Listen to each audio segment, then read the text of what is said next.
नमस्कार, मी अरुण आणि आपण पाहतात 7 स्टार न्यूज।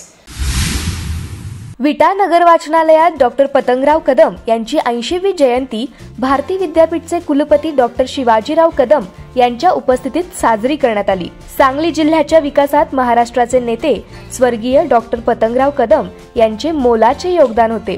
त्यांच्या कामाचा आवाका खूप मोठा होता। शिक्षणाचे माहेरघर असलेल्या पुण्यासारख्या शहरात 1964 साली भारती विद्यापीठ नावाने शिक्षण संस्था उभी केली। त्यावेळी पुण्यातील अनेक लोकांनी थट्टा केली। बोळातील विद्यापीठ बोळातच संपून जाईल अशी कुचेष्टा पुणेकर करत, परंतु डॉक्टर पतंगराव कदम साहेबांनी अत्यंत जिद्दीने काम करून ग्रामीण भागातील विद्यार्थ्यांच्या शिक्षणाची सोय व्हावी यासाठी भारती विद्यापीठाचा विस्तार केला। गुणवत्तेत कोणतीही तडजोड न करता भारती विद्यापीठाने अभिमत विद्यापीठाचा दर्जा मिळवला आहे।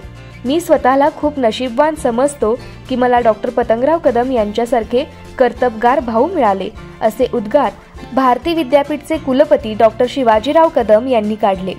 ते विटा नगर वाचनालयात डॉक्टर पतंगराव कदम यांच्या 80व्या जयंतीदिनी त्यांना अभिवादन करण्यासाठी आयोजित कार्यक्रमात प्रमुख पाहुणे म्हणून बोलत होते। क्वालिटी कॉम्प्रोमाइज कधीही केलेली नाही, म्हणजे तेही करून देतही नव्हते। कारण त्यांचा कटाक्ष असायचा साहेबांचा की क्वालिटीला आपण मारू नये। आपली मुलं पिढ्यानपिढ्या बाद करायची नाही, आपल्या पिढ्यानपिढ्या आपल्याला पुढं वाढवायचे आणि यातच आपल्या खरं श्रेय घ्यायचं असेल तर आपण रात्रदिवस काम केलं आहे, कष्टाशिवाय पर्याय नाही।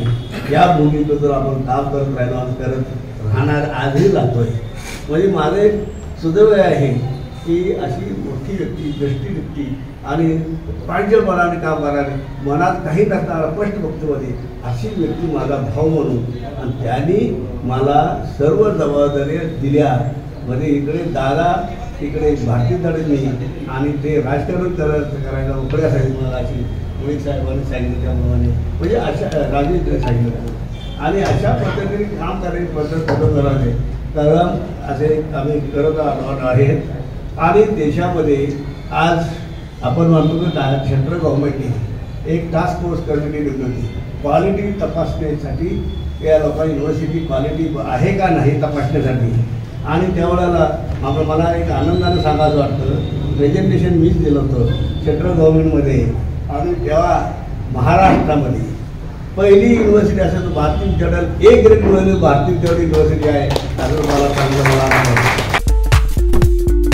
नववर्षाच्या शुभ मुहूर्तावर व मकर संक्रांती निमित्त हर्ष ज्वेलर्सची नवीन ऑफर, पैंजण, जोडवी, कानातील रिंगा, बिंदल्या यासाठी मजुरी फ्री। 916 हॉलमार्क सोन्याचे दागिने मिळणार। 1 लाखाच्या खरेदीवर 5000 ची पैठणी साडी फ्री। 92 चांदी दागिने 50% मजुरी फ्री। ऑर्डर प्रमाणे सोन्याचे दागिने तयार करून मिळतील। संपर्क हर्ष ज्वेलर्स विटा, माननीय श्री सीताराम बुचडे, रेवानगर। Mobile number 9445396767। आमचा पत्ता एवले चहाच्या समोर, नगरपालिका गाळा नंबर 29, लेंगरे रोड, विटा, तालुका खानापूर, जिल्हा सांगली। या प्रसंगी बोलताना वाचनालयाचे कार्यवाह ॲडव्होकेट बाबासाहेब मुळीक म्हणाले, डॉक्टर पतंगराव कदम हे अत्यंत दूरदृष्टी असलेले नेते होते। एसटी महामंडळाचे बोर्ड मेंबर म्हणून निवड झाल्यानंतर त्यांनी अनेक लोकांना महामंडळात नोकरीला लावले। भारती विद्यापीठाच्या माध्यमातून ग्रामीण भागातील विद्यार्थ्यांना उच्च शिक्षणाची सोय केली। सर्वसामान्य लोकांचे कोणतेही काम असले तरी कोणताही राजकीय भेदभाव न करता ते काम करीत असत।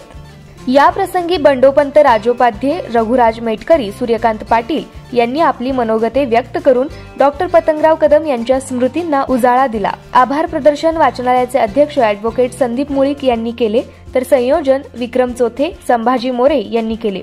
यावेळी अशोकराव गायकवाड, संग्राम देशमुख, ॲडव्होकेट वैभव माने, DK नाना कदम, नंदकुमार पाटील, ॲडव्होकेट महेश शानभाग, किसनराव जानकर, सुशांत देवकर, सयाजी धनवडे, रविनाना भिंगारदेवी, आनंदराव पाटील, उत्तमराव पाटील, गजानन सुतार, संतोष जाधव, अशोक साळुंखे, विशाल पाटील, सुखदेव पाटील, शरद शहा, बाळासाहेब पाटील, बाबासाहेब जाधव, उत्तम चोथे, चंद्रकांत चव्हाण, ॲडव्होकेट सचिन जाधव, ॲडव्होकेट सिमरन सय्यद यांच्यासह वाचक मोठ्या संख्येने उपस्थित होते। रमेश जाधव, 7 स्टार न्यूज, विटा।